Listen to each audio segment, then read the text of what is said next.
Now, this story. The Unemployment Insurance Fund Commissioner, Teboho Maruping, has joined forensic auditors who are knocking on the doors of employers who've benefited from the COVID-19 TARES relief scheme. The UIF Commissioner is in Cape Town this afternoon as part of phase 2 of the Follow the Money operation.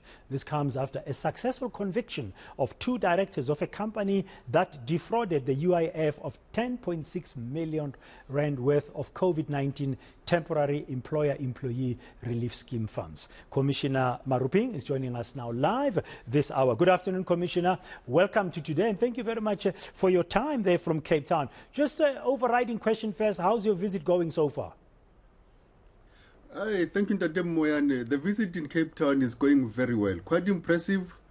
I am actually impressed with the company that at least we still have good corporate citizens out there who are doing the right things, paying money to the employees, but still the jury is still out because my auditors are still on the ground and we went there yesterday. But so far, I'm pleased with what we've picked up at the company. How easy are you finding it to ascertain whether or not, as you verify compliance with the various employers, how easy is it to verify that information? This process is really complex. In actual fact, yesterday I went personally to go and see how the auditors go from step to step. I mean, for example, we'd have to pick up the bank statement of the company before they applied for COVID, because we want to see just how are they paying their employees, who are the employees on their records. We'll check the employee credentials, then we'll check the bank statements after we pay the money. And we need to do line-by-line recon and also go on the floor and speak to the employees just to confirm how much money was paid to these employees. And that's exactly what we went and do yesterday. It was a tedious process. I think I was there with the auditors for 3 hours. Then I had to go and continue with my other engagements for the day. Oh, okay. You said that you are impressed with the cooperation of some of the corporates and how well you're doing so far, but the jury is still out. Just remind our viewers, Commissioner Maruping, how much was paid out in TARES? We paid 62.5 billion rands for COVID TARES from 2020 up to around December last year. There's still some few that we are still cleaning up, but the total amount is about 6.5 billion rands. 6.5 billion rand. That's quite a huge chunk. When I read in my intro about 62, my apology. Sorry? 62.5 billion rands. That's quite a hefty sum indeed. 62.5 billion rand paid out since 2020 up to December 2022. Now, it's a big chunk of money, and I've just read in my intro that you've welcomed the arrest and the conviction and sentencing of 2 directors linked to a company that defrauded the UIF of 10.6 million rand. That's just one incident that I'm sure is encouraging your efforts. How many others have you found to have violated or robbed the UIF? Well, in the past few months, through the work of the auditors, and I must indicate up front that the collaborative work we are doing with the Hawks, the FICA, the NPA has been amazing. But we've been able to capture over 50 people. I mean, just a week ago, we caught 2 more people in KZN that are also out on a bail now, and they'll be facing similar charges. But the numbers are increasing. As and when the auditors go in the field, if they come to your premises and we don't find you, we take it to the Hawks and we report it immediately, because we can pick up that you're giving us a runaround and we don't want to waste time with the audit. If you're an honest employer like we had yesterday, you would give us your books and you'll open up to us and we'll audit. And come to a conclusion. Are you able to recover some of these stolen UIF funds? We've been able in most instances to recover, but not the exact amount. For example, the Moremi couple, as a case in point, we've attached the properties that they bought, we attached the vehicles, and we attached the truck that they bought, but some of the money they had already spent.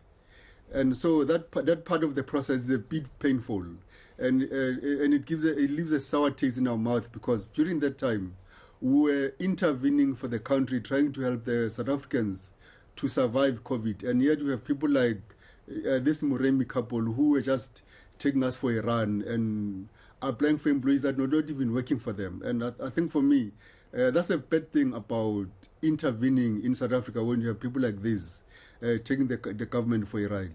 Yeah, I saw in your press statement, your media release about your visit to Cape Town, that you mentioned at least 30 suspects have also been arrested for COVID-19 terrors-related offences. Now, you are following the money. That's part of your phase 2 now. That's why you are in Cape Town. Are you anticipating more arrests? Oh, yes. Yes, we're anticipating more arrests. As I was talking to the auditors yesterday, they were telling me that they have visited about 10 companies, and each time they phone these directors, the directors will say, yeah, come to our premises, you'll find us. When they go to the premises, the directors are gone. And I think what these directors are missing is the way the system now is organized with these audit processes is with the hogs at the Financial Information Center that was instituted by the president. So we have all the information of the directors and we are going to hunt them down. It doesn't matter how far they try and hide because we've linked our systems now and we're able to track all the directors. So we will be making more arrests as auditors on the ground are working.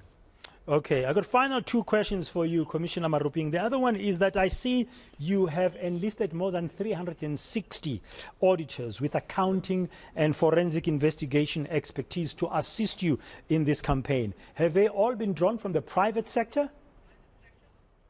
All of them have been drawn from the private sector.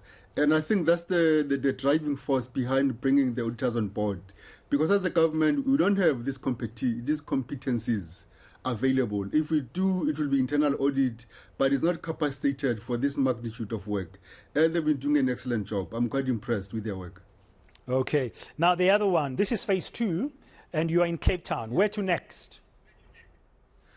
Next, I'm hoping I'll be visiting KZN, but I was hoping I was not going to let them know. So I might have to switch and go to another province.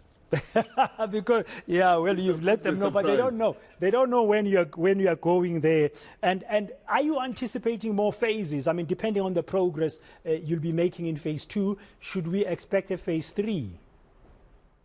I think we'll possibly have a phase 3 because we want to cover as much numbers as possible so that at least we can give ourselves and the country comfort that most of the money has been paid to the right people and we are comfortable now that you can close the Follow the Money project. But I think phase 3 will most likely follow next year. Yeah, I guess there'll be lessons for you from this Following the Money campaign you're driving now to find those who violated or robbed UIF of the COVID-19 terrors relief scheme. There must be lessons for generally how you as UIF monitor how corporates are behaving when there are claims. Yeah. I think for me the one big lesson is during COVID, we took a decision to ask the employers to apply on behalf of the employees. And in fact, that system worked because it's the employer who owns the compliance process. And as UIF, we're looking at a process where we are saying, maybe that's the route you must take as an institution and ask the employers all the time to apply on behalf of their employees because they have their records, they have their company, they have the ID number, your account details, your employment record. They have just about everything. And there's no need for us to be sending people to come to UIF. Let's rather get the employer to apply. And I think that's a system we are testing now. We'll be developing it in the few months so that we can drive the employer process now to apply on behalf of the employees. Thank you very much for your time this afternoon on Today on eNCA. Commissioner of the UIF, Teboho Maruping, talking to us live from our studios in Cape Town. He's currently in the mother city as part of phase 2 of Follow the Money campaign to recover money and check if any of the employers have violated that COVID-19 terrors scheme.